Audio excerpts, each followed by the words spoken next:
Voici la mise en place d'une sonde nasogéjunale endoscopique chez une patiente de 29 ans suivie pour une pseudo-obstruction intestinale chronique et une gastroparésie sévère en échec de traitement afin de réaliser une renutrition avant une éventuelle chirurgie après avis en centre expert. Donc on devine l'historique de cette patiente, la pyloromyotomie endoscopique, avec un pylore béant et puis ces images un peu hyperplasiques.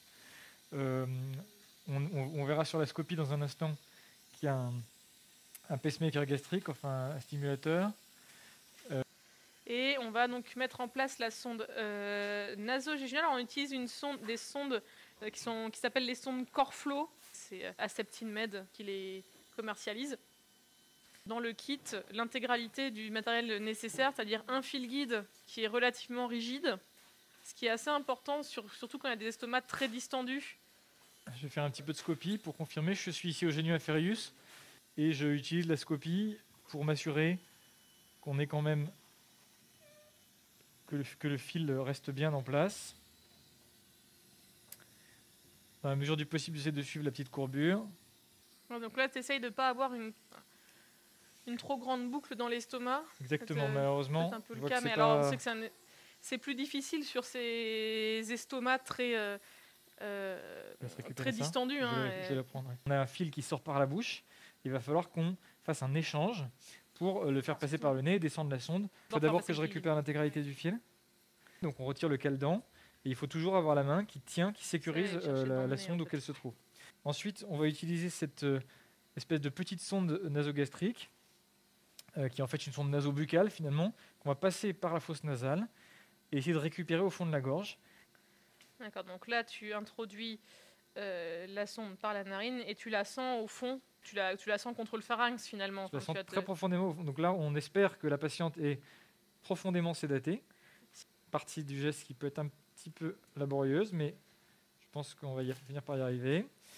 Voilà, on a maintenant du coup la sonde qui passe par la bouche et par le nez. Donc là, on voit que la sonde est sortie le fil est sorti de l'espèce d'introducteur. Et on va pouvoir emmener le fil guide avec nous, toujours en maintenant ici le fil guide en place. Et donc là, la boucle est sur le point de se réduire.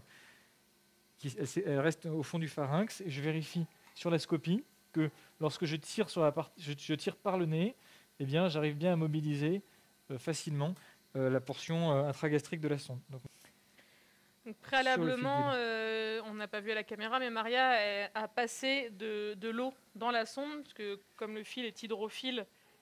J'ai mis aussi une noisette de lubrifiant, de KY, de petits lubes, en tout cas, sur l'extrémité de la sonde, pour faciliter sa descente. Donc là, évidemment, la partie la plus importante, c'est la gestuelle de l'infirmière d'endoscopie, qui va faire un point fixe. Et moi, je m'assure qu'on est en train ni de tirer trop fort sur le fil, ni... donc là, ça progresse, tu passes facilement le pylore. Une boucle. Oui, ça, le pylore, on peut dire qu'il était bien ouvert. Bien ouvert, hein, chez cette patiente qui avait déjà eu une pylorotomie. Le Genu Inferius. Bon, là, c'est le problème. Ce qui se passe maintenant, c'est qu'on voit très bien la sonde progresse, mais il y a une boucle qui s'est formée dans l'estomac. On est vraiment juste dans la jonction D3, D4, hein, juste avant l'angle de traite. Donc là, je propose qu'on retire le fil.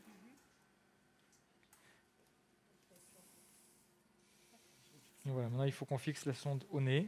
Voilà. Et donc là, Laetitia a fixé la sonde sur la patiente et c'est terminé.